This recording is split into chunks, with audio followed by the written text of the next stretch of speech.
Bannayuganda bannaffe abawangalira mu United Arab Emirates mbatuusaako okulamusa okuva Uganda Embassy mu UAE ne Uganda Consulate mu Dubai. Amannya gange bampita Nabbanja Asha nga ndi First Secretary wano ku Uganda Embassy mu Abu Dhabi. Njagala okwebaza gavumenti ya Uganda olw'okutusembereza omukisa guno okwewandiisa n'okuzza obuggya obw'endagamuntu z'Abannayuganda ezaggwako.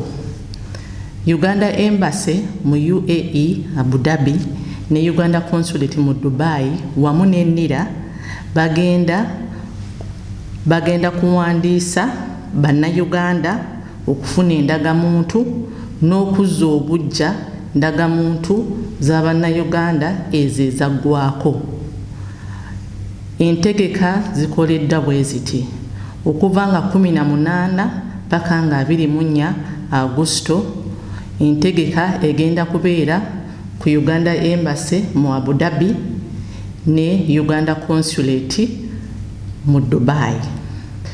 Okuva awo nga 25 paka 27 exercise eno tujja kuba tugitambuza nga egenda kubeera ekolebwa Sharjah ku Lux Grand Hotel Apartments.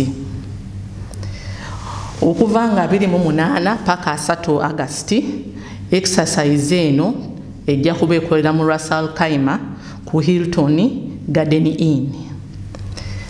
Kuno exercise eno okwewandiisa n'okuzza obuggya kw'endagamuntu ejja kuba etandika okuva ku ssaawa 3 ez'okumakya paka ssaawa 3 eza kawungeezi.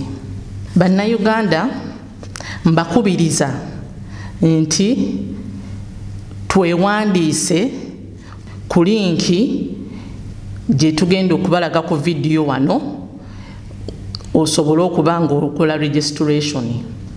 Bw'oba tosobodde kugenda kwewandiisa awo, jangu ne kopi ya National ID tujja kuwandiisa ng'otuuse.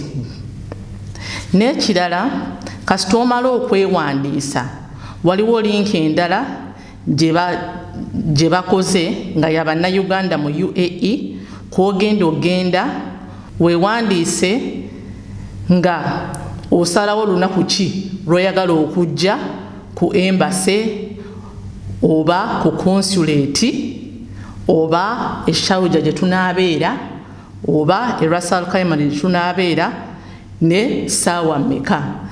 Ekyo kijja kuyambako nti oba bw'oba gw'ogamba nti nno ndowooza nja kusobola mu zino essaawa ne zino, eyo system gye bataddewo ogenda obuukinge olunaku lw'onooba osobola oteekemu details zo ebikukwatako era bajja kuba bakuweereza ne message.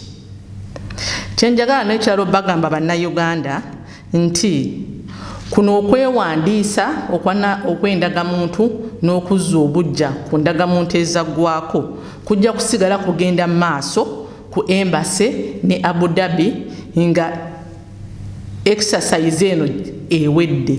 Abatasobole kwewandiisa ne kuzza obuggya bw'endagamuntu muli n'ebbanga okuva ku 18 paka 3 temweraliikirira kubanga eyo gundi service ejja kusigala tukyagiwa ku Embassy Abu Dhabi ne ku Consulate e Dubai. Tweyanzizza nnyo mubeere bulungi. Owuliriza Tawera Radio ne Tawera TV ensibuko y'amazima.